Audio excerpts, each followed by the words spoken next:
आज भी हमारे यहाँ गाय बछड़े को दूध पिलाती हुई दिखती है तो शुभ माना जाता, आज भी। कितना सुंदर कहा है, यदि कोई पितृ, घर के पूर्वज,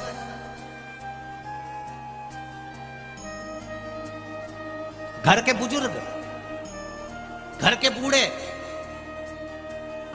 भविष्य पुराण कर रही है। अगर घर का बुजुर्ग, घर के बूढ़े, घर के पितृ जो चले गए, सपने में दिख रहा है, और कहां दिख रहा है?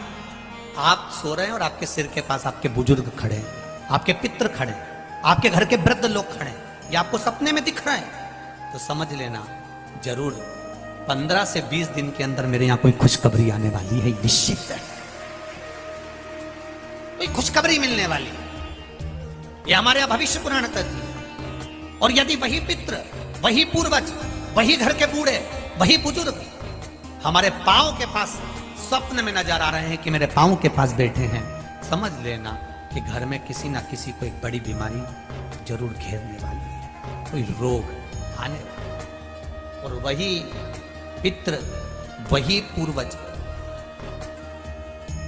वही पितर, वही घर के बुजुर्ग, वही बुढ़े, वही बूढ़े जो मर चुके हैं, वो तुम्हारे सपने में अचानक आए और आकर तुरंत चले जाए, तो भी समझ लेना कि कोई कष्ट आने वाला था, पर वो ज्यादा समय टिकेगा नहीं, तुरंत चले जाएगा, ये निश्चय। फिर वर्णन किया भविष्य पुराण में, मान लो घर के बुजुर्ग, घर के पितर, मरे हुए व्यक्ति जो मर चुके हैं, वो सपने में आपको नजर आ रहे हैं और लगता है कि हमारे घर की दीवार पर बैठे हैं या पेड़ पर बैठे हैं या वृक्ष पर बैठे हैं, स्वप्न में आप उनको ऊपर बैठा हुआ देख रहे हो, तो समझ लेना कि कहीं ना कहीं हमारे बच्चों की तरक्की का योग बन गया है, और बच्चों का या तो विवाह होगा या उसकी नौकरी लगेगी, या तो तरक्की हो रही है, या विवाह होगा या नौकरी लगेगी, निश्चित है। ये भविष्य पुराण का, हमारे पुराणों में बहुत कुछ लिखा है कि आप अगर केवल पुराणों का स्मरण कर लें, केवल पुराणों को अगर पढ़ लें, तो जीवन की सार्थक। हमसे कई लोग कई प्रश्न करते हैं, आप जो बताते हो वो क्या शिव पुराण में है? हम कहते हैं एक बार दिल से गीता प्रेस गोरखपुर की शिव पुराण लीजिए और आराम से बैठकर पढ़िए, एक एक शब्द पढ़ना कि काली मिर्च क्यों चढ़ती है, बेलपत्र क्यों चढ़ती है, दुर्वा का प्रयोग कब होता है, सफेद दुर्वा का प्रयोग कब होता है, भगवान को भस्म किस समय चढ़ाई जाती है, भस्म भी कितने प्रकार की होती है, भस्म का स्वरूप कितना होता है, त्रिपुंड लगाते समय ये 2 उंगली का प्रयोग करने के बाद आखिरी उंगली नीचे क्यों खींची जाती है? तुम तो मंदिर में गए, चंदन लिया, 3 उंगली खींच कर आ गए।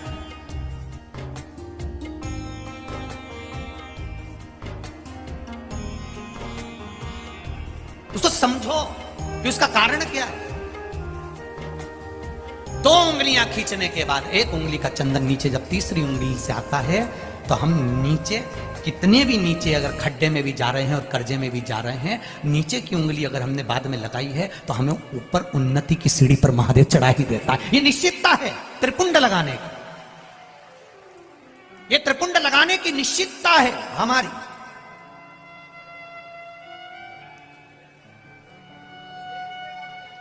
हम दुनिया से पूछ रहे हैं, साहब कर्जे में हो गए, साहब कर्जे में हो गए, बहुत कर्जा है, बहुत कष्ट है, कर्जा कैसे चुकेगा, कर्जा कैसे चुकेगा? हमने ये पूजन कराई, हमने वो कराया, हमने वो कराया, हम महाराज के पास गए, हम वहां कॉलेज पहुंच गए, हमने वहां पहुंच गए, कोई कहता है तुम्हारा घर बंद है, कोई कहता है तुम्हारी दुकान बंदी है, कोई कहता है कोई भूत लग गए, कोई कहता है ये लग गए, कुछ नहीं लगा, ये कर्म की गति है, कर्म की गति। ये मेरे भाई लोग बैठे हैं, इनको भूलना नहीं।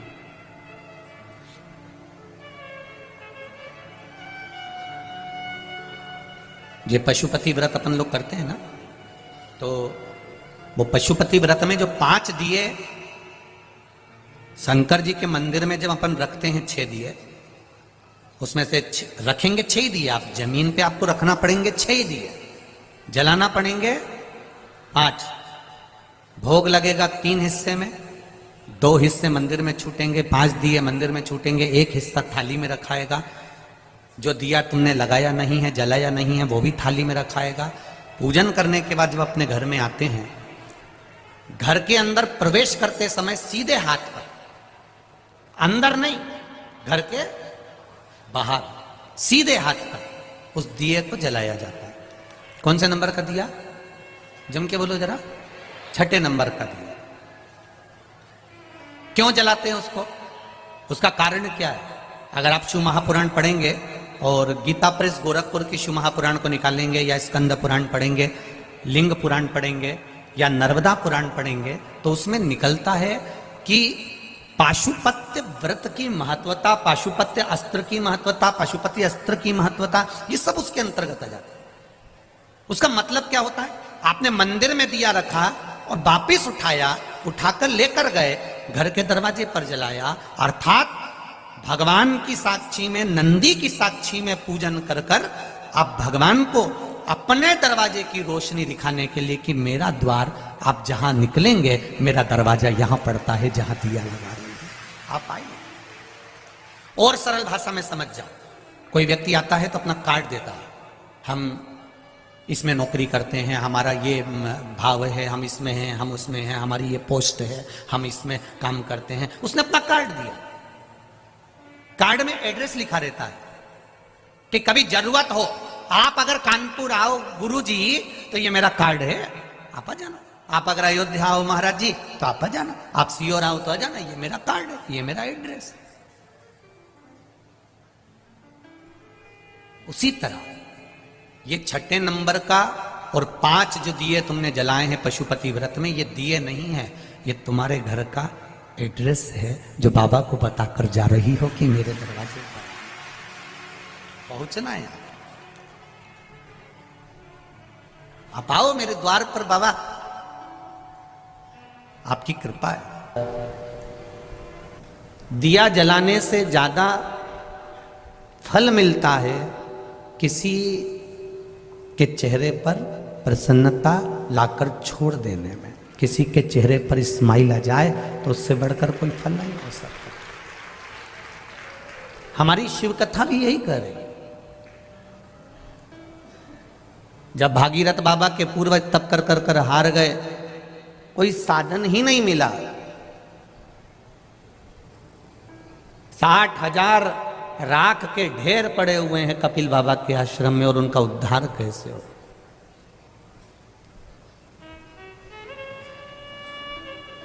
और उनके उद्धार का कोई साधन होना चाहिए। उनका उद्धार हो कैसे? कपिल बाबा के आश्रम में 60,000 राख के ढेर पड़े हुए हैं, 60,000, पर उनका उद्धार कैसे हो?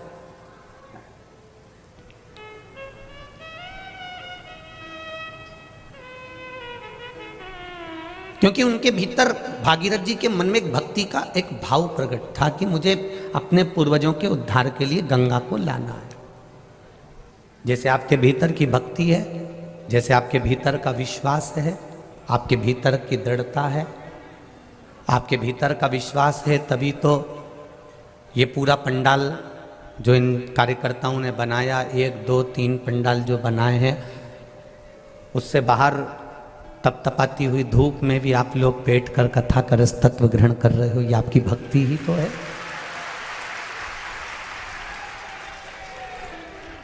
ये आपकी अविरल भक्ति है, ये आपका विश्वास है।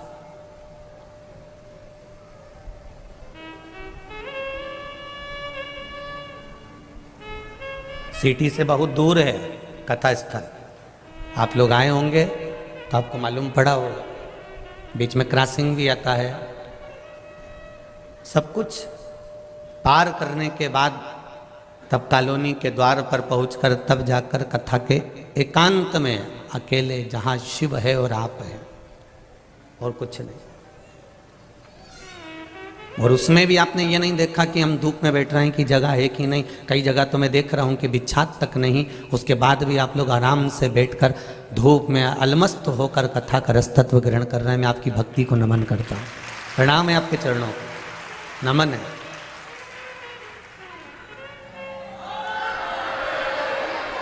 और यही शिव भक्ति है, यही शंकर की अविरल भक्ति है। और इस शंकर भगवान की अविरल भक्ति को देखने के लिए कहीं जाने की जरूरत नहीं। उसके भक्त जो होते हैं वो आनंदित होते हैं, उसको कोई दिखावे से मतलब होता ही नहीं।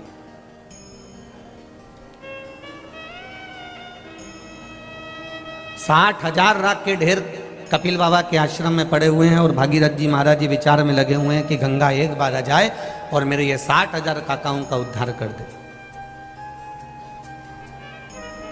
अब इनका जो मन था कि गंगा एक बार आए और 60,000 का उद्धार कर दे, 60,000 काकाओं का उद्धार कर दे, पर गंगा तो गंगा है, केवल 60,000 के उद्धार के लिए गंगा थोड़ी ना आई है। गंगा तो भगवान शिव से भी कहती है कि मेरे आने का कारण क्या है, तो शिव जी कहते हैं केवल भागीरथ बाबा के 60,000 काकाओं के उद्धार के लिए तेरे को लेकर नहीं आया हूं। गंगा तेरे को लाने का केवल इतना सा एक कारण है कि केवल 60,000 काकाओं के उद्धार के लिए नहीं, गंगा तेरे को लाने का केवल एक कारण है कि तेरे तट पर जितने रहेंगे, तेरे तट पर जितने विराजमान होंगे, अगर उनको कहीं अन्न भी नहीं मिला तो तेरा जल ही पान कर कर उनको मुक्ति मिल जाएगी। उससे बढ़कर कौन से।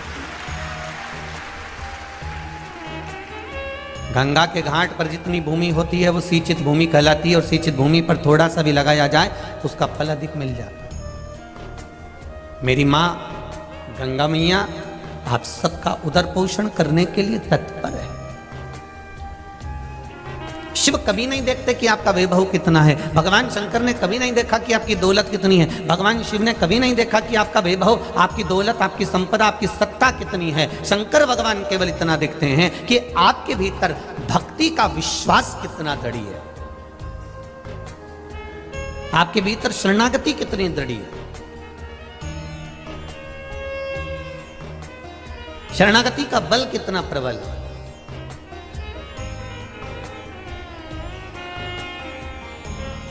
एक छोटी सी मछली पानी में रहती है, डूबती नहीं है। एक हाथी इतना बड़ा बड़ा बलवान पानी में गया और डूबा और मर गया। हाथी ने मछली से पूछा कि और मछली जी एक बात तो बता कि पानी तुझे डुबाता क्यों नहीं है और मैं पानी में गया तो डूबता क्यों हूं। बस तुझसे केवल इतना सा पूछना है, तू मुझे बता दे कारण क्या है।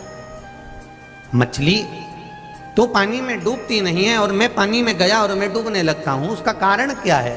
तो मछली ने कहा हाथी भाई कारण केवल इतना सा है कि मैं पानी से केवल इतना कहती हूँ कि पानी मैं तेरी शरण में हूँ, तू मेरी रक्षा करना। मैंने उसकी शरणागति ग्रहण कर ली, इसलिए पानी मुझे डूबने नहीं देता है। उसी तरह जो शंकर की शरणागति ग्रहण कर लेता है वो संसार सागर में कभी डूबता नहीं। शिव की शरणागति ग्रहण करने वाला कभी संसार सागर में नहीं डूबे।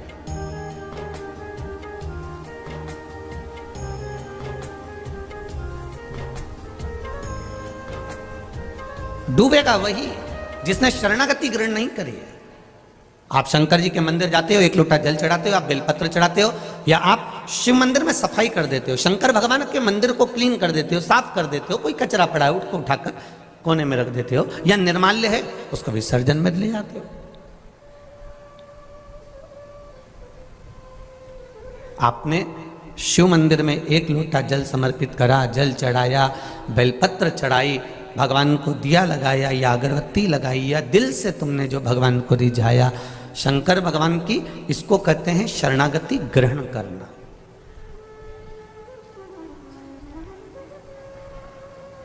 और शरणागति के भेद में भी दुनिया लोगों ने भेद कर दिया। ये कहते हैं हम राम वाले हैं, वो कहते हैं हम कृष्ण वाले हैं, कोई कहता है हम देवी वाले हैं, कोई कहता है हम ये वाले हैं, कोई कहता है हम शिव जी को नहीं मानते, कोई कहता है हम शंकर की शरणागति नहीं जानते। तो यहाँ शिव महापुराण की कथा में रामचरितमानस में तो तुलसीदास जी ने भी लिख दिया कि राम जी भी कहते हैं कि तुलसीदास बाबा भी कहते हैं कि राम जी को वही प्रिय है जो शिव को प्रिय है। भगवान शंकर की जो शरणागति का सुख पा रहा, आनंद पा रहा।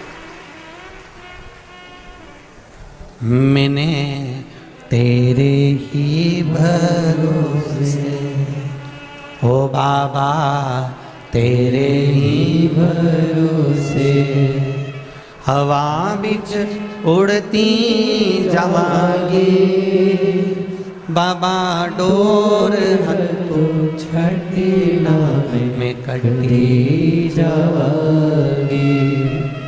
भोले में तेरी पद शंभो मैं तेरी पद हवा बिच उड़ती जावांगी।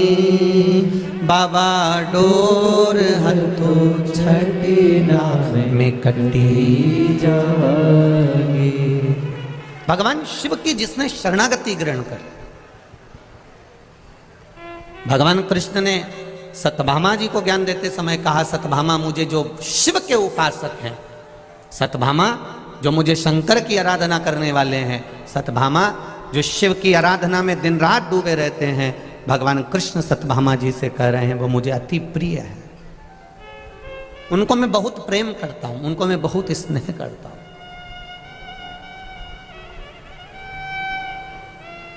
जो शिव की शरणागति में रहते हैं उनको राम जी भी स्नेह करते हैं, उनको कृष्ण भी स्नेह करते हैं।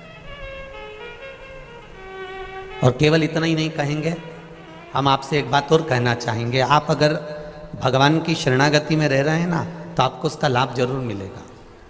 मस्तक पर तिलक लगाया, मुख में राम नाम, कृष्ण नाम, शिव नाम यदि आपके है, भगवान का भजन यदि आपके साथ में है, आप प्रयास करना। ट्रेन में सफ़र कर कर देखना, रेल में सफ़र कर रहे हो और स्लीपर में बैठे हुए हो, बहुत भीड़ है आपके पास में, आप कहीं पर खड़े होकर ट्रेन में सफ़र कर रहे हो और भगवान का नाम लेना चालू कर दो, भजन करना चालू कर दो, थोड़ा कीर्तन चालू कर दो। धीरे धीरे जो सीट पर भी बैठे होंगे ना, वो धीरे से कह देंगे आ जाओ, थोड़ा सा बैठ जाओ। जरा विचार करिए, केवल कीर्तन का बल इतना प्रबल है, भजन का बल इतना प्रबल है, भक्ति का बल इतना प्रबल है कि दरवाजा भी खोल दिया जाता है कि आओ थोड़ा सा बैठ जाओ, थोड़ा कीर्तन करेंगे, थोड़ा बैठिए। अब जरा विचार करो, थोड़ा सा भजन किया और ट्रेन की सीट पर जगह मिल गई, तो थोड़ा सा भजन कर कर बैकुंठ की सीट पे जगह नहीं मिल सकती है। थोड़ा सा ही तो करना है। हम आपसे कमी नहीं कहे, इस व्यासपीठ से इतने सालों से कथा चल रही है, पर इस व्यासपीठ से सारी कथा निकाल कर आप देखना, हमने कभी नहीं कहा कि तुम 24 घंटे भजन करो। बोलो री कानपुर की जीजी, बोला कानपुर के जीजा उन भी बोल दो, बोला क्या? कभी हमने ये कहा हो आपको कि आप 24 घंटा भजन करो? कभी नहीं कहा, कभी नहीं कहते कि आप 24 घंटा भजन करो। हमने कभी ये नहीं कहा आपसे कि आप 24 घंटा भगवान की माला पकड़ कर बैठे रहो। हम कभी नहीं कहते, हम ही नहीं पकड़े 24 घंटा, तो आपको क्या कहोगे? हम इतना जरूर कहते हैं कि जितनी देर भगवान का भजन करना है, जितनी देर भगवान का गुणगान करना है, जितनी देर भगवान का स्मरण करना है, जितनी देर भगवत कीर्तन को धारण करना है, जितनी देर भगवत भजन धारण करना है, शिव पुराण कहती है जितनी देर करना है। आपको 3 घंटे की कथा सुन रहे हो, 3 घंटे की कथा में भी अगर आप 5 मिनट बैठे हो, 15 मिनट बैठे हो, 10 मिनट बैठे हो, 5 मिनट बैठे हो, उस 5 मिनट में भी या 15 मिनट में भी अगर आप भगवान की भक्ति में डूबे हो और दिल से डूबे हो, तो आपको 24 घंटे जो भजन का पुण्य है वो आपको 5 मिनट में प्राप्त हो जाएगा। आप दिल से तो जपो।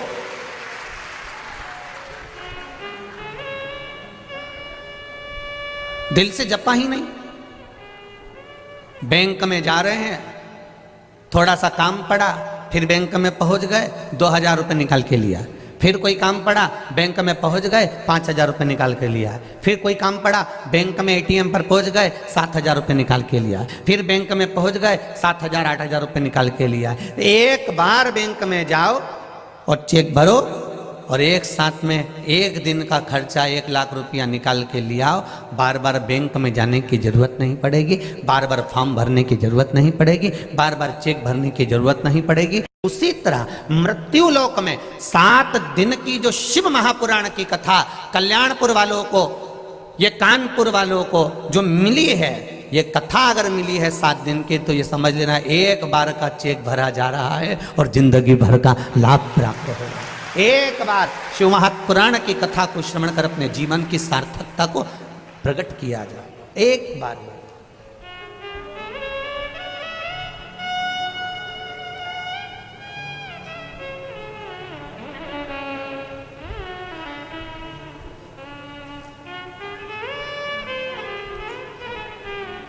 महाराज, भजन कीर्तन स्मरण जब मूल रूप से आपका चित्त, आपकी वृत्ति, आपका मन एक बार अगर रम जाए शिव में, फिर आप भटकना छोड़ दोगे, ये निश्चित था।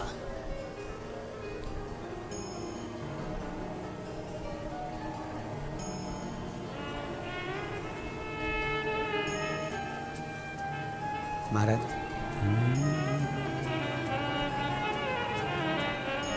कैलाश पर्वत पे चढ़ गयो रे,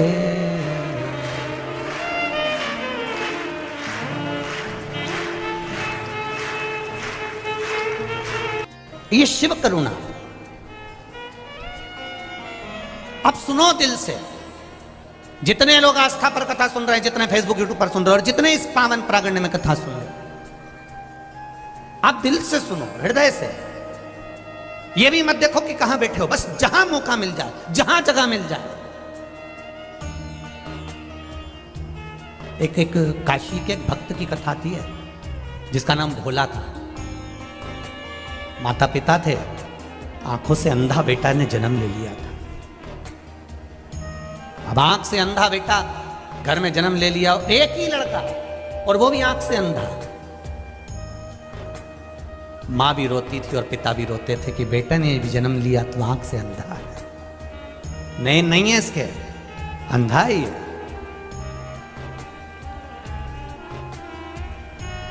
बेटे को जैसे तैसे माता पिता ने पाल पोस कर बड़ा करा। अब घर में अगर कोई विकलांग है, कोई का पाँव नहीं, कोई का हाथ नहीं, कोई के शरीर में रोग है या बीमारी है, और उसका कोई नहीं है, तो माँ बाप तो यही सोचते हैं ना कि हम तो है ना, जब तक है हम तो अपने बच्चे को संभालेंगे, जब तक जीवन मिला मनुष्य की देह। मेरा बेटा है, मुझे संभालना। अंधे बेटे को, जिसका नाम उन्होंने काशी में भोला रख दिया था, उस भोला को वो संभाल रहे। हमारा सनातन धर्म बड़ा विचित्र बात कहता है, ना अंधे को देखकर कभी हंसना है, ना लूले को देखकर कभी हंसना है, ना अपंग को, ना कोई का हाथ पांव, किसी के नेत्र, कुछ भी तकलीफ में हमें कभी नहीं हंसना। क्योंकि आप भगवान से क्या मांगते हो? भगवान मुझे आनंद देना, बोलते हो कि नहीं बोलते? भगवान मुझे खूब खुशियां देना। तो भगवान मन में सोचता है, जब तुझे अंधे को देखकर इतनी खुशी हो रही है, लूलों को देखकर इतनी खुशी हो रही है, लंगड़े को देखकर इतनी खुशी हो रही है, तो भगवान भी सोचता है ये गिफ्ट क्यों ना मैं तुझे भी दे दूं, तू पूरी जिंदगी खुश रह ले। ना तो हमें किसी अंधे को देखकर हंसना है, ना किसी विकलांग को देखकर, ना किसी कमजोर को देखकर, ना कोई शरीर से बहुत मोटा है, बहुत तगड़ा है, हमें उसको देखकर भी नहीं हंसना। कोई बहुत दुबरा है, उसको देखकर भी हमें नहीं हंसना।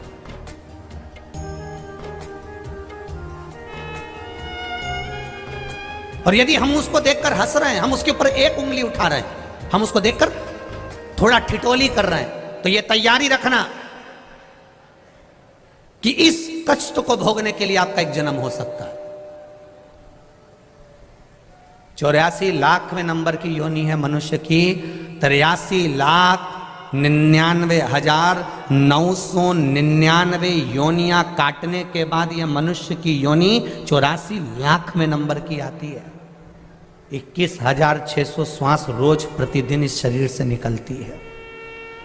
3.5 करोड़ पूरे शरीर में रोम छिद्र हैं। ये 3.5 करोड़ रोम छिद्र भगवान ने दिए।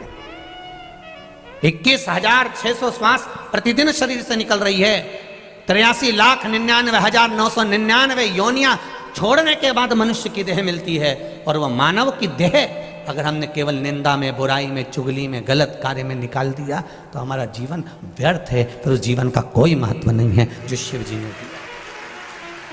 करो भजन, घर से भी आओ और किसी के पास में पैसा नहीं है, वो के मेरा मन बहुत करता है कथा में जाने का, पर इतनी दूर हो, मेरे पास ऑटो का किराया नहीं, भगवान ने मुझे दिया है, तू बैठ मेरे साथ में। हो सकता है ये 10 रुपये मेरे कहीं मेडिकल में लगने वाले होंगे, डॉक्टर में लगने वाले होंगे, तो 10 रुपये में तुझे ले जाकर कथा सुना दूँ। इससे बढ़कर सुख और क्या होगा?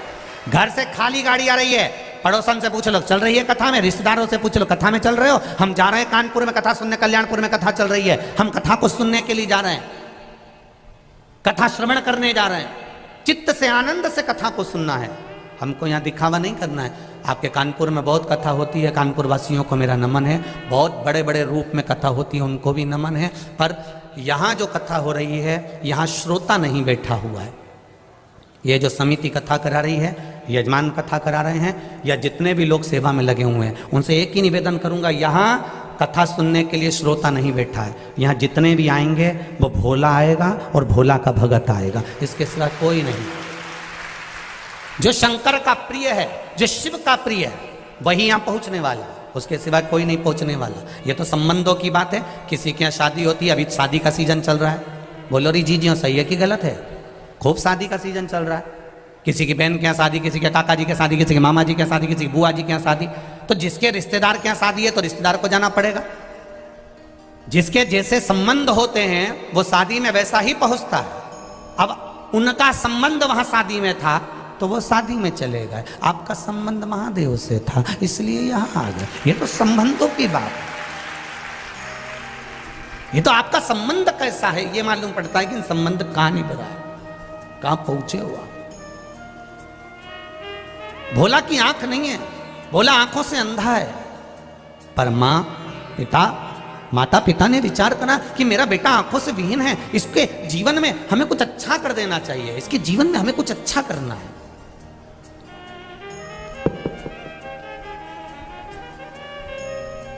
खूब अच्छा करने का प्रयास करो।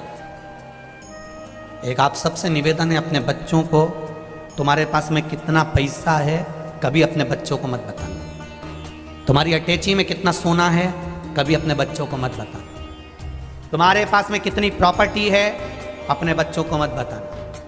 पत्नी को भले बता देना, भाई बंधु को भले बता देना, मना नहीं, पर बच्चों को मत कहना कि तेरे बाप के पास में, तेरे पिता के पास में इतनी दौलत है, काय को चिंता करता है, काय को टेंशन लेता है। कभी नहीं कहना कि इतना धन, इतना वैभव, इतनी दौलत है।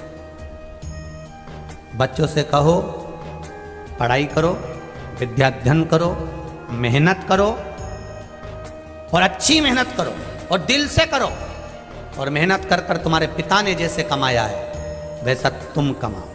बाप की जागीर पर कभी ऐश ना करना। अपने बच्चों को बताओ। भोला के माता पिता ने विचार करा कि भोला एक दिन शरीर हमारा छूट जाएगा और भोला आंख से अंधा है, कुछ करा जाए व्यवस्था, क्या करा जाए। तो उन्होंने कहा कि ये आंख से अंधा लड़का करेगा क्या, ना तो नौकरी कर सकता, ना सर्विस कर सकता, ना कुछ करेगा। एक काम करते हैं, इसको शंकर जी के मंदिर जाना सिखा देते हैं, इसको मंदिर तक ले जाना सिखा देते हैं। बस इतना बहुत है।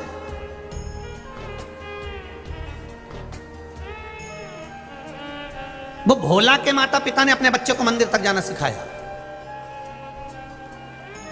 आप में से कितनी माताएं बैठी हैं जो अपने बच्चे से रोज कहती हैं कि बेटा 1 लोटा पानी भरकर मंदिर चले जाया कर। हाथ उठाओ जरा, सभी हो, जय हो, रख लो जी हो, प्रणाम, बहुत बढ़िया।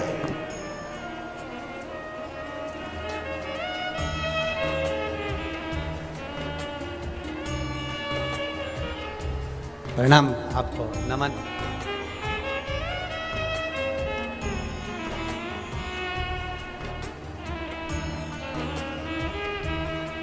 होना चाहिए। हम पहले भी कथा में कहे और आज फिर कह रहे हैं, संसार में होने वाले क्राइम को, संसार में होने वाले जितने भी बुरे काम हैं, क्राइम हैं, इसको शासन कभी नहीं रोक सकता, इसको शासन कभी जिंदगी में नहीं रोक सकता। क्राइम को अगर रोक सकते हो तो आपके घर के संस्कार रोक सकते हैं, आप रोक सकते सकते हो उसको। आप अपने बच्चों को अच्छा संस्कार दीजिए, क्राइम होना बंद हो जाएगा। प्रशासन कितना रोकेगा, सरकार कितना रोकेगी? आप अपने बच्चों को अच्छा संस्कार दो, बेटा कभी गलत कर्म मत करना, भगवान पर भरोसा रखना, कभी गलत काम की ओर अग्रणी मत होना। मेरा भोलेनाथ बैठा है, उसने मेरे दुख में साथ दिया है, तो विश्वास रखती हूं कि तेरी जिंदगी में कदम से कदम मिलाकर मेरा शंकर चलेगा। टेंशन मत लेना। अपने बच्चों में भगवान के प्रति, शिव के प्रति, उसके भीतर इतना बल प्रदान कर दो, इतना बल दे दो कि बच्चा कभी गलत करने की सोचे ही नहीं। कभी बच्चे, अपने घर के बच्चे कभी गलत मार्ग की ओर जाए ना।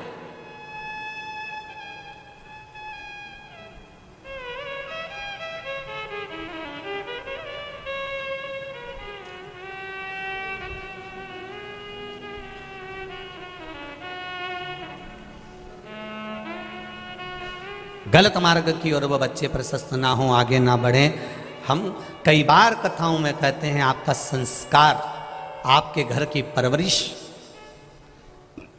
आपके घर का भजन, आपके घर की भक्ति, ये गलत कार्य को रोक सकती है। यहाँ इतनी माताएं बैठी हैं और इतने पुरुष बैठे हैं, इसमें 70-80 वाले तो बहुत कम हैं। ज़्यादातर जितनी भी माताएं और पुरुष वर्ग बैठे हुए हैं, सब युवान बहुएं, बेटे, भाई बैठे हुए हैं, माताएं बैठी। क्योंकि बुजुर्ग माताओं को तो ये लगता है कि भाई महाराज कथा करने आए हैं, ढेर भीड़ हो रही होगी, पैदल भी खूब चलना पड़ता है, तो बुजुर्ग लोग कथा तक पहुंच नहीं पाते। वो कहते हैं हम आस्था पे ही सुन लेंगे, फेसबुक यूट्यूब पर ही सुन लेंगे। पर युवान जो बेटे हैं, बेटियां हैं, माताएं हैं, इनके मन में एक ललकता रहती है कि एक बार मैं शिव महापुराण की कथा शंकर भगवान की छत्र छाया में बैठकर सुनूं, क्योंकि जहाँ कथा होती है उसकी छत्र छाया में बैठकर कथा का रस तत्व ग्रहण करूं। ये इनके भीतर की जागरूकता करती। अब कहो,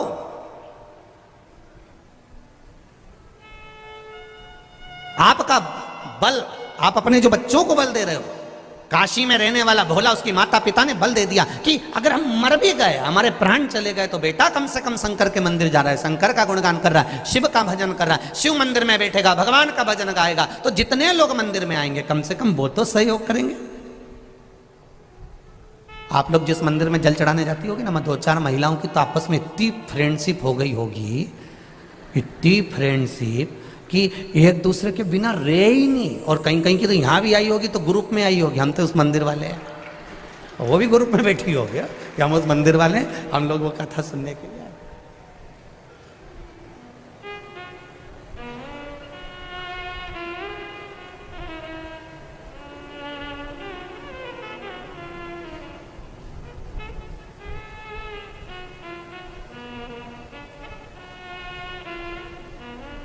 अब कम से कम मेरे बेटे को, शंकर भगवान के जितने मंदिर में आने वाले लोग हैं, वो मेरे पुत्र को देखेंगे, संभालेंगे। हमारे प्राण छूट भी गए तो हमारे बच्चे को कम से कम मंदिर में आने वाले देख लेंगे, संभाल लेंगे। ये जानकर माता पिता ने अपने पुत्र को शिव मंदिर ले जाना चालू कर दिया। बेटा बड़ा हो गया, मंदिर जाते रहे। एक दिन माता पिता ने अपने बच्चे से कहा कि हम पर गांव जा रहे हैं, वहां से आए, तब तक तुम शिव मंदिर में बैठना। माता पिता पर गांव निकल गए और दूसरे गांव से आ रहे थे, तो कहीं एक्सीडेंट हो गया और दोनों माता पिता के प्राण छूट गए। भोला शिव मंदिर में बैठा हुआ है, उसकी भक्ति,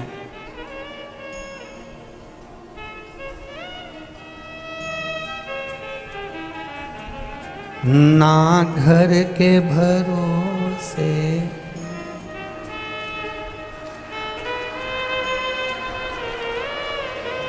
वाह, कानपुर वाला तुम्हें भजन तो याद होगा ही पक्का। धन्य धन्य भोलेनाथ दया करना, मैं तेरे भरोसे हूँ, मेरे बाबा दया करना, मैं तेरे भरोसे, ना घर के भरोसे हूँ, ना परिवार के भरोसे हूँ, ना घर के भरोसे हूँ, ना परिवार के भरोसे हूँ। भोलेनाथ दया करना, मैं तेरे भरोसे हूँ। मेरे बाबा दया करना, मैं तेरे भरोसे हूँ। भोला की आंख में आज अचानक जल बरस रहा है। अचानक उसको नहीं मालूम कि मेरे माता पिता मर चुके हैं, मेरे माता पिता चले गए, प्राण छूट गए, पर जल बरस रहा है, नेत्रों से जल बह रहा है, लगातार बह रहा है। एक भाई वहां रोज जल चढ़ाने आता था शिव जी के मंदिर में। उसने पूछ लिया, आज तेरा आंखों से जल बह रहा है, आंसू निकल रहे हैं, क्या बात है? भोला कहता है, मेरे माता पिता पर गांव गए, अभी तक आए नहीं है, उनका इंतजार करते करते मैं सुबह से थक गया, चल मैं तुझे घर छोड़ देता हूं। जो रोज शिव जी के मंदिर में जल चढ़ाने आता था, उसने भोला का हाथ पकड़ लिया। जिसका कोई नहीं होता उसका भोलेनाथ होता है। कोई ब्रह्मा जी तुमको उतना ही देंगे जितना भगवान विष्णु ने कहा होगा। भगवान विष्णु उतना ही देंगे जितना तुम्हारी किस्मत में, जम के बोलो जरा, लिखा होगा। पर भोलेनाथ उतना देंगे कितना, ना तो वो ब्रह्मा जी का लिखा हुआ देखते हैं, ना वो विष्णु जी का लिखा हुआ देखते हैं, ना वो भाग्य का लिखा हुआ देखते हैं। वो तो केवल इतना देखते हैं कि मेरे दरवाजे पर आया है और मुझे देना है, बस खत्म। उसे कोई मतलब नहीं, उसे कोई मतलब नहीं। आया वो भस्मासुर आकर खड़ा हो गया, और भस्मासुर कौन था ये भस्मासुर? कितना कितना भगवान शंकर का भक्त। वो भस्मासुर था कौन? शिव जी का भक्त। इतनी पूजन करता था शंकर जी की, इतनी पूजन करता, शंकर जी प्रसन्न हो गए। शंकर जी ने कहा, मांग तुझे क्या चाहिए? बस आपकी सेवा करना चाहता हूं। शंकर जी ने कहा, ठीक है, कर ले से, मेरे को काम बता। कई कई बहुएं ऐसी होती हैं, नई नई आती हैं, एकदम तो कहती, मम्मी मैं क्या काम करूं? और इतने दिन में मम्मी कह दे, बेटी जा लिट्टी चोखा बना ले, या मम्मी कह दे, बेटा जा वो चिलड़ा बना ले। चीला आटे में शक्कर गुड़ घोल के तवे के ऊपर, क्या बोलते हो, चीड़ा ना, हाँ तो वो चीला बना ले। अब वो बहू को पहली बार माँ ने कहा, जा अब तू पूछ रही कि क्या करूं क्या करूं क्या करूं, तो चीला बना ले। अब नई बहू और चीला बना के बता दे, गारंटी है, आप भी बना कर देखना, हमने तो कई बार प्रैक्टिकल करा है, बनता ही नहीं। पहला चीला तो बिगड़ता ही है। उसको कितना ही घी डाल दो और उसके बाद वो घोल डाल के फैला दो, फैलाने के बाद उसको जो खोचा होता है ना, उससे उसको बनाओ तो ढेला हो जाए, ढेला, और फिर वो किसी काम का नहीं होता। तो नई नवेली बहू पूछती है, माँ क्या बनाओ? और माँ बोलते, चीला बना ले। और इतने में बनाया, वो तो ऐसा बन गया। उसने सोचा करूं क्या, तो उसने चूल्हे में ही डाल दिया। सास को खुशबू आई, क्या जल रहा है? कहीं नहीं, चीला देख के मेरा दिल जल रहा है। अब बोल तो सकती थी कि वो चीला जल गया, अब बोले तो बोले क्या?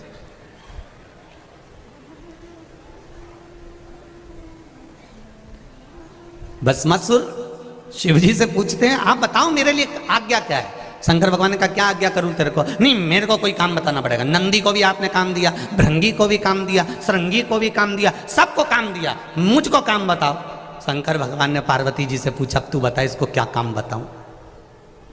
एक तो इसमें अक्ल नहीं है, शंकर भगवान जैसे ही बोले तो पार्वती जी बोलिए, आपका भजन करने वाला जितना भी है,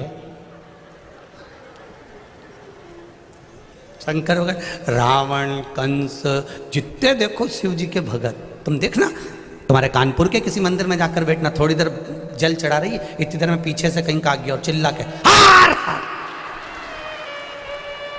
अब सिर पे पल्लू रखी तो पहले पलट के देखी है कौन है, ऐसा भयंकर चिल्लाया है। तो अब इसको थोड़ी बहुत अकल होती तो कोई पूजन कर रहा बेचारा घबरा जाएगा, डर जाएगा, चिल्ला चढ़ाया। अब भस्मासुर बोले मुझे सेवा बताओ। शंकर जी ने पार्वती से पूछा, तुम बताओ क्या सेवा दूं। पार्वती जी बोली, बहुत सारी सेवाएं, तुम्हारी सेवा में कमी है क्या?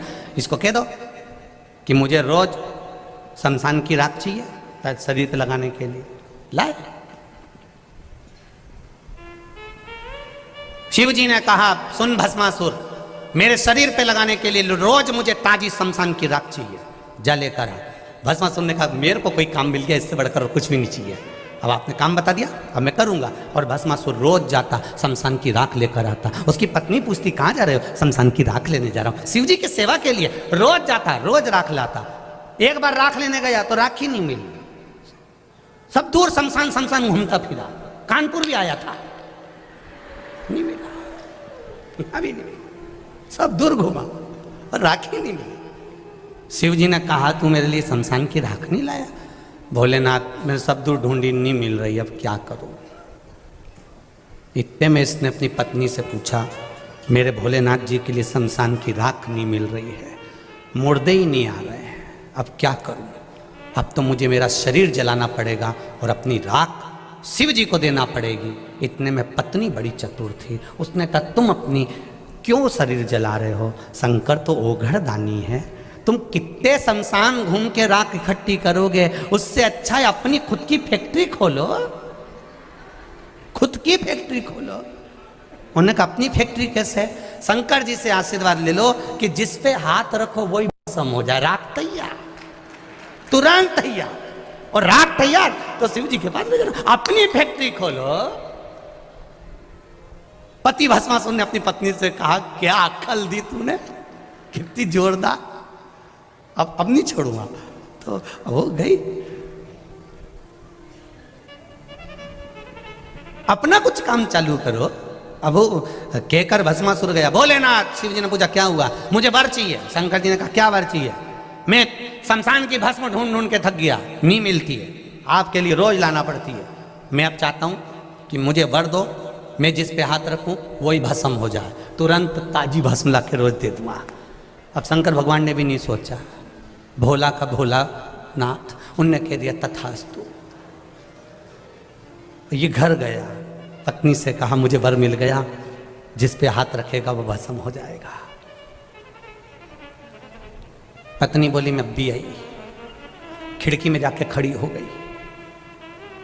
पत्नी ने कहा, तुम मेरे पास में आए हो, आने से पहले तुम्हें एक बार प्रैक्टिकल तो कर लेना था क्या? शंकर भगवान ने वर दिया है, कोई भरोसा नहीं है। शिव जी ने वर दिया है, कोई भरोसा नहीं है। एक बार शंकर जी के पास जाओ और उनसे कहो कि मुझे यही प्रैक्टिकल करना है। क्या प्रैक्टिकल करना है? शिव जी पे हाथ रख कर देख लो।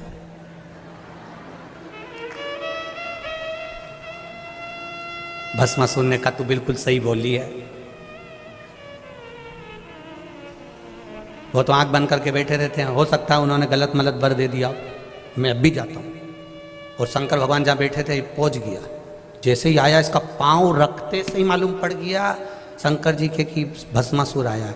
कोई बहू जब सास के कमरे में आती है या कमरे से निकल कर सामने से जाती है तो सास समझ जाती है कि बड़ी है कि मंजली है कि संजली है, उतने में समझ जाती है उसके पाँव की धमक से। कहीं कहीं की तो ऐसी चले कि दो चार सामान गिराती गिराती जाए, और कहीं की ऐसी चले कि बच्चा उनका चिमटा चिमटी खोलती जाए, और कहीं कहीं की ऐसी चले कि पीती खाती चले। तो ये तो सास को तो मालूम है कि ये तो कौन सी जा रही है, उसको अंदाजा। अब भस्मासुर आया, शिव जी की आंख खुल गई। भस्मासुर से पूछा, तू क्यों आया वापिस? प्रभु मैं आपके ऊपर हाथ रख के देखना चाहता हूं कि मेरे को तुमने जो आशीर्वाद दिया वो सही है कि गलत है। शंकर भगवान थोड़ा पीछे हटे, दादा रुक। तो मुझ पे क्यों हाथ रख रहा है? मेरी पत्नी ने कहा है जो आशीर्वाद दिया वो पे प्रैक्टिकल करो। शंकर भगवान भागे पीछे, आगे आगे शिव जी पीछे पीछे भस्मासुर। भगवान विष्णु के पास पहुंच गए। नारायण ने पूछा तुम कैसे आए? मेरा शिष्य आ रहा है पीछे। वो काय को आ रहा है? उसको मैंने आशीर्वाद दे दिया, जिस पे हाथ धरेगा वही भस्म। उसकी खुद की फैक्ट्री खुलवा दी मैंने भस्म के लिए। भगवान विष्णु पहुंचे, हो गया कल्याण।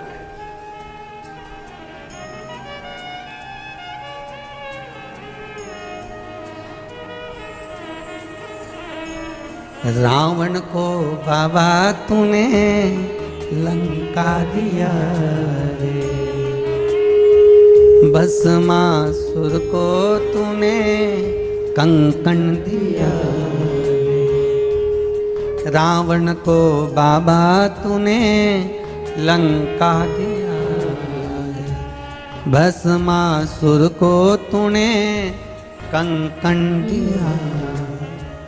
उसी ने तेरा पीछा किया भोले बाबा, उसी ने तेरा पीछा किया भोले बाबा। रखवाले मत वाले बाबा भोले शंकर, गले में नाग भयंकर। भगवान शिव की कथा कर रही है। भोला के माता पिता चले गए, माता पिता गए, बड़ा दुखी हुआ। उसे ज्ञात नहीं है कि कोई चला गया। घर मंदिर आने वाला व्यक्ति हाथ पकड़कर ले जाकर जब घर पर छोड़ा तब मालूम पड़ा कि भोला के माता पिता चले गए। ये आंख से विहीन है, नेत्र विहीन। रो रहा है, आंखों से आंसू बह रहे। किसको कहे? अब माता और पिता दोनों ही चले गए, अकेला भोला है घर में जिसके नेत्र नहीं।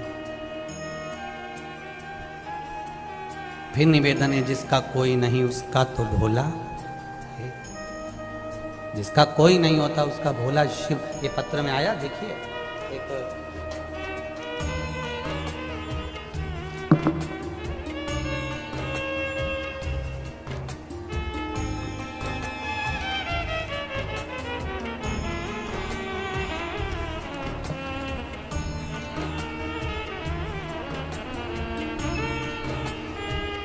श्रीमती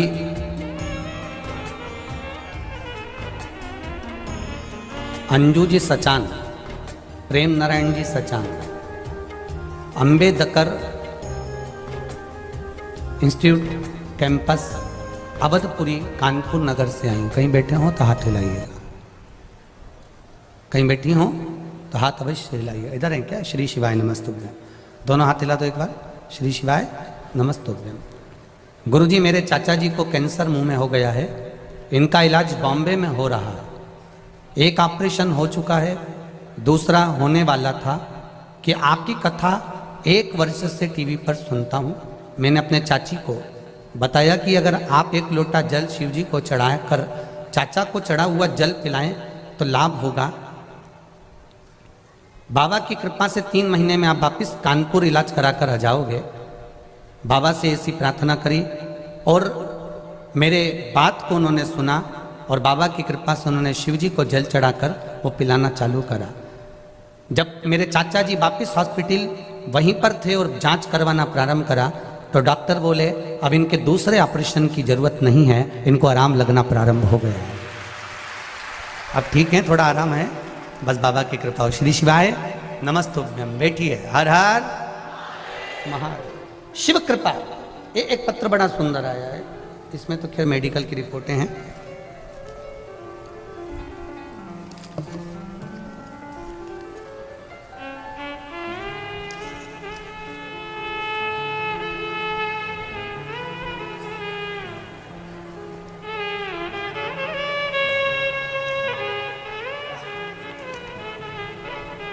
ऋषि शुक्ला, उन्नाव। कहीं बैठे हो तो हाथ हिलाइएगा। ऋषि जी शुक्ला, उन्नाव। कहीं बैठे हो तो हाथ हिलाइएगा। दिख गए क्या? अच्छा, उस वाले पंडाल में। ठीक ठीक है। श्री शिवाय नमस्तुभ्यम। ऋषि जी, पहले तो बधाई, आपको बहुत बहुत बाबा की कृपा हुई, दरोगा बन गए हो। शिव महिमा का क्या बखान करूं गुरुदेव। मेरे पास नौकरी नहीं थी, सारे कंपटीशन में बैठता था, कहीं दौड़ में कहीं मेरिट से बाहर हो जाता था। फिर मेरी माँ ने पत्नी से 16 सोमवार के व्रत करवाए, तब उत्तर प्रदेश में दरोगा की भर्ती की प्रक्रिया चालू हो चुकी थी।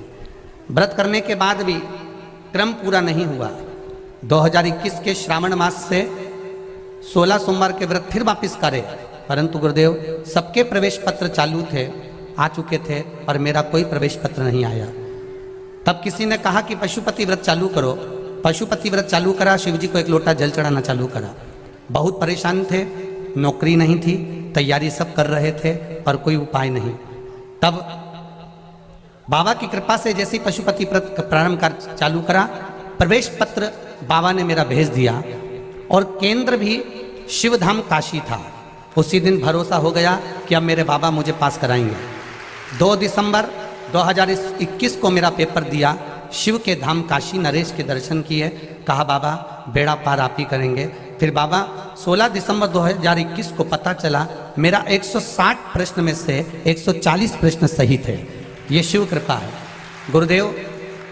पत्नी की, मेरी धर्म पत्नी की जो नानी जी थी, उन्होंने भी कहा कि वापिस पशुपति व्रत चालू करो। फिर पशुपति व्रत फिर चालू किए। बोल बाबा की कृपा देखिए, सारी समस्या का हल एक लोटा जल। 2 सोमवार की अष्टमी अप्रैल में थी, आप अष्टमी का उपाय बताए थे, जैसा करने का वैसा किया। दूसरे दिन दौड़ हुई गुरुदेव, और बाबा की कृपा से उसमें भी पास हो गया। फिर अक्टूबर में जो अष्टमी थी, उसमें फिर अष्टमी का उपाय करा और मेडिकल हुआ, बाबा ने उसमें भी पास कर दिया। गुरुदेव, मैं रोज शिव जी को जल चढ़ाता हूँ। बाबा ने मुझे चपरासी की परीक्षा में हर समय एग्जाम दिया तो फेल कर दिया, पर मेरे बाबा ने एक धतूरे के बल पर मुझे दरोगा बना दिया। ये शिव कृपा है। मैं बाबा को धन्यवाद देने उन्नाव से यहाँ आया हूँ। मैं सीहोर आता, पर बाबा ने मुझे यहाँ कथा भेज दी कानपुर में, तो इस भूमि को मैं नमन करने के लिए आया हूँ। बहुत बहुत बधाई बाबू आपको। श्री शिवाय नमस्तुभ्यम। बैठिए। हर हर। शिव कृपा होती ही ऐसी,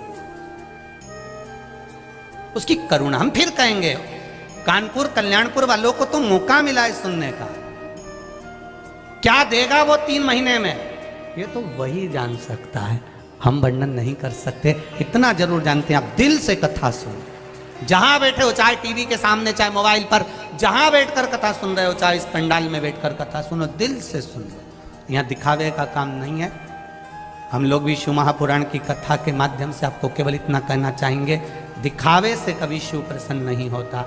सरल बनकर, सहज बनकर, हृदय से शंकर की भक्ति को धारण करो। जितना सरल बनकर करोगे, झूठ कपट और प्रपंच से कभी शिव प्रसन्न नहीं हुआ, कभी प्रसन्न नहीं हुआ। सारी समस्या का हल एक लोटा जल है, पर छल से चढ़ाया गया जल भी शिव को स्वीकार नहीं। आप छल से मत चढ़ो। 3 घंटे की कथा में से आधा घंटा तो हमारा आशीष भैया ले लेता है, बचते हैं 2.5 घंटे।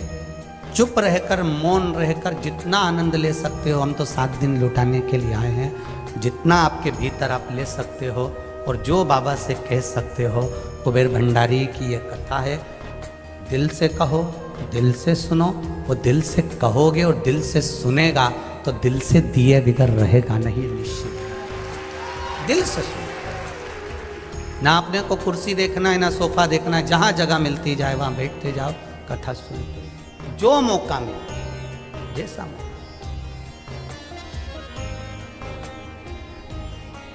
ये मौका फिर नहीं मिलने वाला। बड़ी मुश्किल से कितने सालों के बाद कानपुर की धरा पर यह कथा हो रही है। हमारी भी 6ठी पीढ़ी कानपुर में रही हुई है। हम भी कान्यकुब्ज ब्राह्मण हैं। और छठी पीढ़ी के बाद कहीं भोलेनाथ ने यह कानपुर की धरा पर बुलाया है, तो मुझे लगता है मेरे परिवार में बैठकर कथा बात रहा। हम भी कान्यकुब्ज ब्राह्मण हैं, यही कानपुर की धरा के दिए हुए हैं। इसी गंगा के घाट के रह निवासी पूर्वज रहे होंगे, जो सीहोर जाकर बस गए होंगे, पर उसकी कृपा है। आज परिवार के बीच में कथा हो रही है, तो कोई हमारी जीजी है, कोई हमारा जीजा है, कोई हमारा काका है, कोई हमारी काकी है। यहाँ तो सब रिश्तेदार बैठे हुए हैं। कथा का आनंद लेना है, जीवन की सार्थकता ग्रहण कर अपने आनंद के साथ। शिव कथा कह रही है, भगवान शंकर की अविरल भक्ति कर रही है। भोला रो रहा है, आंखों से आंसू बह रहा है, कौन संभालेगा? सारे साधन भी अगर हाथ से चले जाते हैं तब शिव रह जाता है, शंकर कौन रहा? जब सतयुग, त्रेता, द्वापर, कलयुग सब समाप्त हो जाते हैं, पूरी पृथ्वी जल में मग्न हो जाती है, तब भी जब कोई नहीं रहता तब मेरा शिव रहता है। एक बुलबुले के रूप में रहता है, एक बिंदु के रूप में रहता है। हम पहले कथा में कहे, आज फिर कहते हैं, पूरे विश्व की भूमि को, जमीन को खोद कर देख लो, उसमें कंकर रूपी शंकर का शिवलिंग जरूर निकलेगा, ये निश्चित है। पूरी पृथ्वी खोद लो, सारी मूर्तियों के निर्माण बाद में हुए हैं, पर शंकर भगवान तो प्रथम में है। ना जाने कितने सतयुग, ना जाने कितने त्रेता, कितने द्वापर, कितने कलयुग निकल गए, तो भी मेरा शिव है और मेरा ओघड़दानी रहेगा, वो निश्चित है और रहना है उसको। अकाल मृत्यु वो मरे जो काम करे चंडाल का, काल उसका क्या बिगाड़े जो भक्त हो महाकाल। जो शिव का उपासक होता है उसका बाल बांका नहीं हो सकता, शंकर की आराधना करने वाले का बाल बांका नहीं हो सकता। ये निश्चित है कि जन्म मरण परण तीन शिव के हाथ में है। मृत्यु जहां लिखी हुई है वहां तो हम पहुंचेंगे। तुम कहो कि सुअर वाला महाराज किसी की मौत को रोक दे, किसी की मृत्यु को रोक दे, तो मुश्किल है। आपकी मृत्यु, हमारी मृत्यु, ये सब परमात्मा ने जो तारीख, जो पल, जो घड़ी, जो दिन, जो नक्षत्र, जो समय, जो परमात्मा ने लिख दिया, वो निश्चित है कि उस पल, उस घड़ी, उस क्षण में हमारी मृत्यु होगी। जो विधान पर लिखा हुआ है उसे कोई टाल नहीं सका। पर आपका भजन का जब बल बढ़ जाता है, सत्संग का जब बल बढ़ जाता है, आप शंकर का गुणगान जब करने लगते हो, तो जीवन में अगर थोड़ा बहुत दुख भी आता है तो उसको भोलेनाथ, आप शिवजी पे जल चढ़ाते हो तो जैसे चंदन शंकर पर पेले का लगा हुआ होता है तो धुल जाता है, उसी तरह शिवजी पे जैसे जैसे जल चढ़ाते हो हमारे भी पाप धीरे धीरे धुलना प्रारंभ हो जाते हैं। ये निश्चित है। शंकर भगवान पर समर्पित किया गया एक लोटा जल हमारे पूर्व के ना जाने कितने कितने पाप कर्म को धो देता, ना जाने कितने पाप कर्मों को।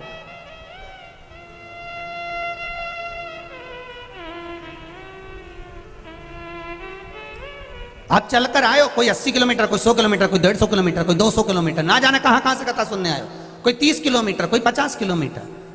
आप जितने कदम चलकर आए हो, जितना जितना आप दूर से आए, बाबा ने सुना है आपका, हृदय चित्त धारण करा है शिव। भोला रो रहा है, शिव ने संभाला, परिवार ने संभाला। परिवार जब कोई नहीं, तब भोला रोज शिव जी के मंदिर जाता, पूजन करता, आराधना करता, गंगा नहाने के लिए सुबह सुबह जाता। तो लोगों ने कहा, ओ भोला तू आंख से अंधा है रे, गंगा नहाने जाता है, बह जाएगा, पांव फिसल जाएगा, मर जाएगा, प्राण छूट जाएंगे तेरे। भोला तू आंख से अंधा है, तुझे दिखता नहीं है। ए भोला तुझे दिखता नहीं है, पांव फिसल जाएगा तेरा, तू मर जाएगा, पानी में गिर जाएगा, गंगा में डूब जाएगा। अब एक शब्द भोला का याद रखना, आप सबसे निवेदन है, इस शब्द को मत भूलना। भोला कह रहा है कि मुझे नहीं दिखता पर मेरे महादेव को तो दिखता है। भोला कह रहा है मुझे नहीं दिखता पर मेरे महादेव को तो दिखता है।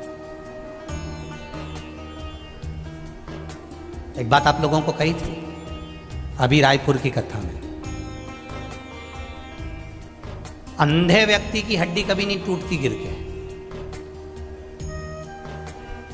आंख वाले टूटते फूटते रहते हैं। भगवान ने तुम्हारी इतनी बड़ी बड़ी आंख दी, उसके बाद भी गड्ढे में गिरी जाते हैं, और अंधा व्यक्ति नहीं गिरता। क्यों?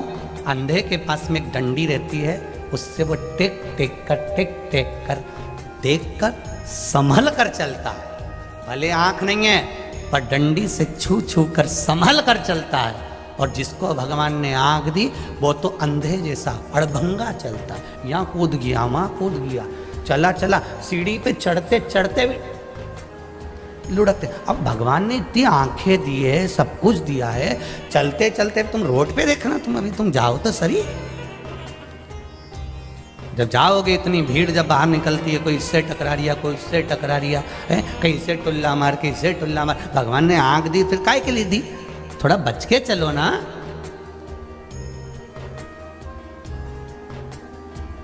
रोज हम निवेदन करते हैं, गले में सोने की चेन होगी, रकम होगी, जेब में पैसा होगा, तो चोर की नजर जरूर होगी। सुंदरता होगी तो लुच्चों की नजर जरूर होगी, और अगर शंकर की भक्ति होगी तो महादेव की नजर जरूर। सुंदरता है तो लुच्चों की नजर होगी, धन होगा तो चोर की नजर होगी, और शिव भीतर समाया है, भक्ति भीतर है तो महादेव की नजर जरूर होगी। ये निश्चित है। तुम कहां बैठे हो वो शंकर को मालूम है। बोला कह रहा है मेरी आंख नहीं तो क्या हुआ, महादेव तो देख रहा है। मैं नहीं देख सकता तो क्या हुआ, मेरा महादेव तो देख रहा है। आप किसी के साथ बुरा करेंगे, कोई नहीं देख रहा, पर महादेव तो देख रहा है। आप अच्छा करेंगे, कोई आपका यश गुण नहीं गा रहा, सब दूसरे का नाम ले रहा। मेरा तो कोई बोल ही नहीं रहा, मैंने तो इतना खर्चा करा, मैंने तो ऐसा करा, मैं तो जजमान बना, मेरा तो नाम ही नहीं आया, मेरा तो ये नहीं आया। तो अपने को टेंशन नहीं लेना, तुम तो बस तुमने कर दिया, आगे उसने देख लिया। हमें अपना गुणगान नहीं चाहिए, वो देख रहा है। भोला ने कहा मेरा महादेव देख रहा है। रोज गंगा नहाने जाता, गंगा जी में नहाकर वापिस आता, शिव मंदिर जाता, शंकर जी के मंदिर में बैठा था। आज किसी ने कह दिया अपनी काशी में शंकर भगवान का एक बड़ा अनुष्ठान होने वाला है, भगवान शिव की सत्संग होने वाला है, प्रवचन होने वाला है, कोई कथा होने वाली है। उनने सुना और भोला ने मन में विचार कर लिया मैं भी जाऊंगा उस प्रवचन में। रात का समय था, किसी ने कहा इतनी रात को जाएगा, तो भोला बोला हमारी आंख ही नहीं तो हमें दिन और रात से मतलब ही क्या। सत्संग करने वाला, भजन करने वाला, कीर्तन करने वाला रात और दिन नहीं देखता। हमसे लोग कहते बताओ गुरुजी, श्री शिवाय नमस्तुभ्यम कब नहीं जपना चाहिए? ऐसा कोई समय जैसे माताएं कहती है हम रजस्वला धर्म में हो जाते हैं तो हम फिर व्रत रखें कि नहीं रखें। तो हमारे यहाँ तो यहाँ तक वर्णन किया गया कि रजस्वला धर्म में भी नारी है। मान लो कोई घर में मर भी गया है, किसी का जन्म भी हो गया है, तो भी शिव महापुराण की कथा कहती है नाम जपने में कोई बुराई नहीं है, भगवान का भजन करने में कोई बुराई नहीं। तो कहा गुरुजी कई लोग तो कहते हैं कि ऐसे समय में भजन नहीं करना चाहिए, नाम नहीं जपना चाहिए। हमने कहा ऐसे समय में अगर निपट गए तो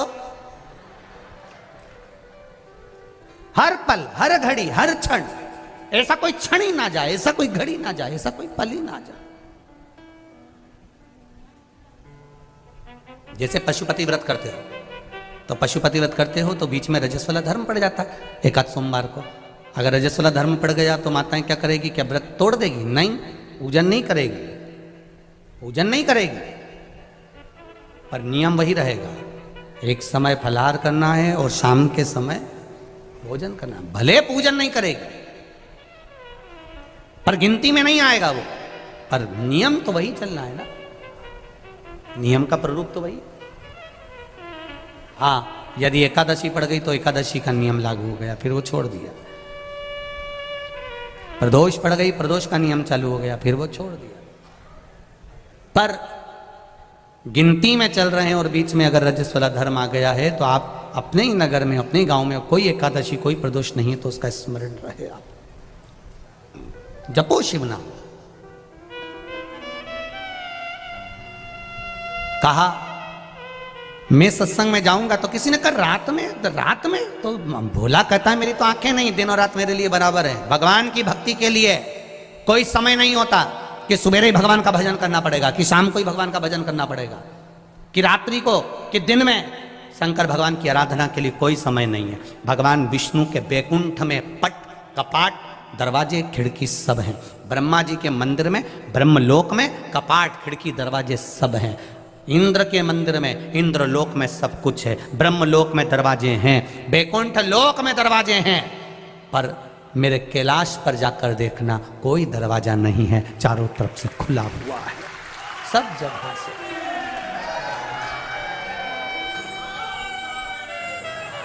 बैकुंठ में दरवाजा है, ये हमारे शास्त्र भी कहते हैं। शास्त्र को पढ़कर देखिए, बैकुंठ में दरवाजा मिलेगा, ब्रह्मलोक में दरवाजा मिलेगा, इंद्रलोक में दरवाजा मिलेगा, देवलोक में दरवाजा मिलेगा, पर दरवाजा नहीं मिलेगा तो भगवान शिव के द्वार पर, भगवान शंकर के द्वार पर। तुम तो गंगा जी के घाट पर रहते हो, गंगा के घाट पर जाकर देखना, कहीं कहीं शंकर जी का शिवलिंग रखा हुआ है, वहां कोई दरवाजा ही नहीं है। ऐसे ही भोलेनाथ जी बैठे आराम से घाट पे, लोटा भरो, डालो, जाओ। और लोग गंगा जी नहाने के वाले गीले कपड़े से लोटा भर भर के भगवान शंकर को चढ़ा चढ़ू के वो जा रहा है। शंकर जी भी कह रहे ऐसी खुश रहो, बस आनंद लो, कोई दिक्कत नहीं, दिखावा मत करो, बस अड़भंगा है मेरा शिव। शिव के पास में दरवाजा नहीं है, शिव के पास में द्वार नहीं है, शिव के पास में खिड़की नहीं है। किसी ने पूछा भोलेनाथ जी तुम्हारे यहाँ दरवाजा नहीं है, दरवाजा बंद नहीं करते? शंकर भगवान बोलते हैं घर की माँ, घर का बूढ़ा बाप दरवाजा बंद कर कर नहीं सोता, उसको मालूम है बेटा कभी भी आवाज लगा देगा तो माँ बाप को दौड़ कर आना पड़ेगा।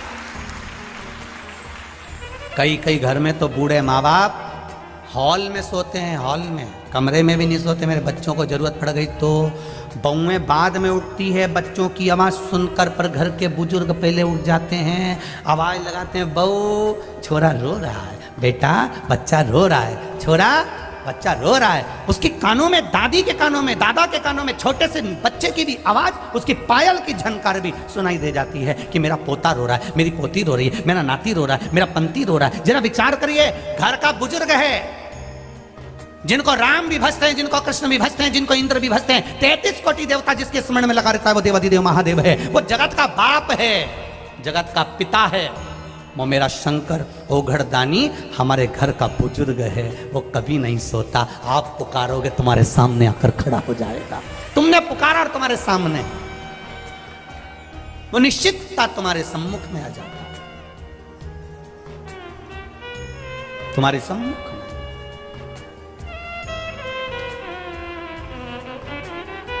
शंभु शरणे बड़ी मांगू घड़ी रे घड़ी, दुख काटो दया करी निदर्शन।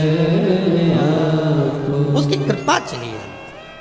भोला जा रहा था, रात का समय था, रेलवे ट्रैक पार करना था। पार करते समय उसको नहीं मालूम कि सामने से ट्रेन आ रही है। अपनी मस्ती में भजन करता हुआ जा रहा, जनता चिल्ला रही ये मर जाएगा, सामने से ट्रेन आ रही है। ये कोई कथा पुरानी नहीं है, ये कथा इसी कली काल की है, काशी की है। जाते जाते ट्रैक पर भोला था, थोड़ा सा आगे बढ़ रहा था, सामने से ट्रेन आ रही थी। सारे गांव के लोग कह रहे थे अब तो ये अंधा मर जाएगा। इतनी देर में कोई सांप, एक सर्प उसके पांव से लिपट गया और दोनों पांव को गांठ बना ली। भोला गिर गया, ट्रेन निकल गई। गांव के लोग देखते रह गए, गजब शिव भक्त था, गजब शिव, गजब शंकर किया। ट्रेन गई, सांप भी पांव से लिपटा हुआ, वो सर्प भी निकल कर चला गया, सर्प भी चले गए। किस रूप में मेरा महादेव आता है हमको नहीं मालूम पड़ता। अभी रायपुर में कथा हुई, रायपुर के पहले दिन से ही रायपुर वासी हमेशा कह रहे थे गुरुजी पंडाल पर सांप है, पंडाल पर सांप है। हम कहते होगा कहीं की रस्सी हवा में हिलती होगी, हम लोग थोड़ा रस्सी हिल रही होगी। नहीं गुरुजी, 2 सांप का जोड़ा है, वो पति पत्नी दोनों घूम रहे। हम फिर कहे रस्सी हिलती होगी। आखिरी में हमने जनता को 4 दिवस तक तो किसी को भी नहीं कहा कि हो सकता है बाबा यहाँ बैठे हों।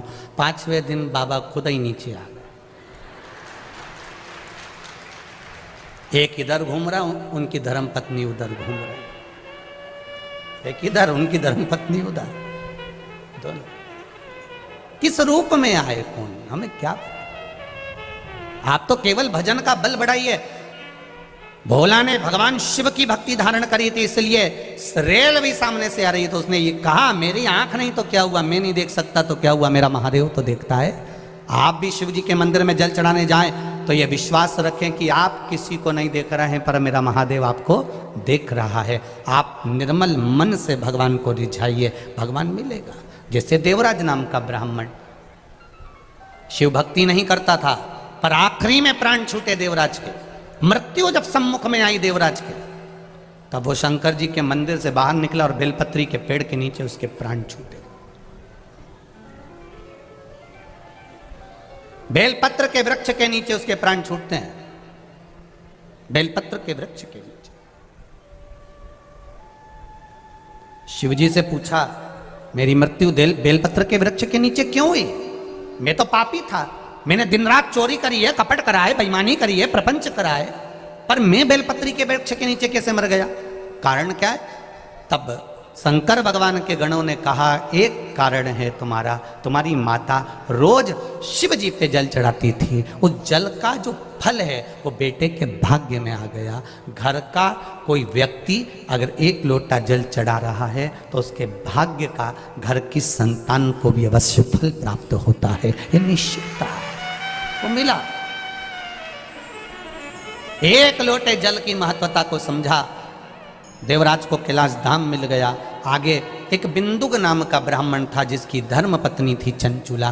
बिंदुक पानी में डूबकर मर गया तो प्रेत योनि में पड़ गया। पहले कथाओं में कहा गया है 3 तरह से मरे हुए व्यक्ति को स्वर्ग नहीं वैकुंठ नहीं है। पहला पानी में डूब कर मरा हुआ, ये भी प्रेत योनि में चला जाता है। दूसरा सर्प के डसे से मरा हुआ, ये भी प्रेत योनि में चला जाता है। तीसरा स्त्री के हाथ से, नारी के हाथ से मरा हुआ, ये भी प्रेत योनि में चला जाता है। ये सब प्रेत योनि में चले गए। बिंदुक प्रेत योनि में चले गया क्योंकि पानी में डूब कर मरा था। कथाओं में आता है नारी, स्त्री, पुरुष जितने भी कथा श्रवण करने के लिए जाते हैं, ये जब कथा सुनकर जिस मार्ग से निकलकर अपने घर पहुंचते हैं, उस मार्ग में चारों तरफ कथा सुनने वाले व्यक्ति का अगर किसी ने मुख का दर्शन करा ना करा, उसके शरीर से जो हवा टच होकर भी निकलती है, तो इस मार्ग में जितने भी अधोगति में मरे हुए होते हैं, कोई कुंवारा मरा होता है, किसी के गर्भ में कोई बच्चा शांत हो जाता है, कोई पानी में डूब के कोई एक्सीडेंट में कैसा भी मर जाता है, कोई कथा सुनने वाला अगर जा रहा है, उसके शरीर की मात्र हवा से तरंग जो टच होकर जाती है, उससे भी उन जीवों का कल्याण हो जाता है। उसको पिंड और तर्पण की जरूरत ही नहीं पड़ती है, उसका मोक्ष निश्चित हो जाता है। बिंदुक के प्राण छूट गए। चंचुला देवी ने काशी में जाकर अपने पति के लिए शिव महापुराण कथा का स्मरण किया। कभी उसके चित्तवृत्ति में भगवान की कथा नहीं आई थी, पर मन में कथा के प्रति भाव जागृत हुआ। कथा सुनने का भाव था, प्राण छूट गए।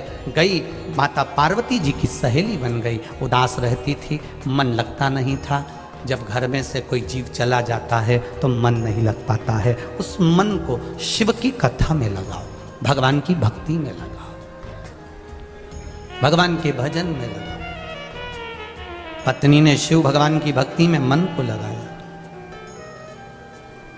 अंत में प्राण जब छूटे, भगवान शंकर के धाम में पार्वती जी की सहेली बन गई। माता पार्वती जी ने पूछा, चंचुला क्या बात है, तो उदास क्यों रहती है? मेरे पति को मुक्ति नहीं मिल रही है, मोक्ष नहीं मिल रहा, कोई उपाय बताइए। पार्वती जी ने कहा, तू शिव महापुराण की कथा सुन, करा। कौन से कराऊंगी मैं? देवर्षि नारद के पास गई, नारद जी ने कह दिया मैं कथा नहीं कर सकता। मेरा एक मित्र है तुमरू का कथा कहेगा। तुमरुका जी से आप कथा कह दो, तुमरुका जी कहे मैं कथा तो कह दूंगा, पर यजमान जोड़ा होना चाहिए। इसको बिठाओगी पूजन में। चंचुला देवी ने पार्वती जी से निवेदन करा, पार्वती जी ने शिव जी से निवेदन करा, शंकर भगवान, माता पार्वती, ईश्वर जी गोरा जी बने, जोड़ा से कथा सुनने, कथा श्रवण करने के लिए। माता पार्वती जी ने 16 श्रृंगार धारण करा, शिव जी ने 16 संस्कार धारण करे, और भगवान देवादिदेव महादेव माता पार्वती जी के साथ में देवादिदेव महादेव भगवान शिव आनंद के साथ में शिव महापुराण की कथा सुनने के लिए ईश्वर जी और गोरा जी बनकर, गणा और गौर बनकर पधार रहे हैं भगवान शिव और पार्वती। जोरदार ताली बजाकर स्वागत करें, ईश्वर जी और गोरा जी हमारे बीच में पधार।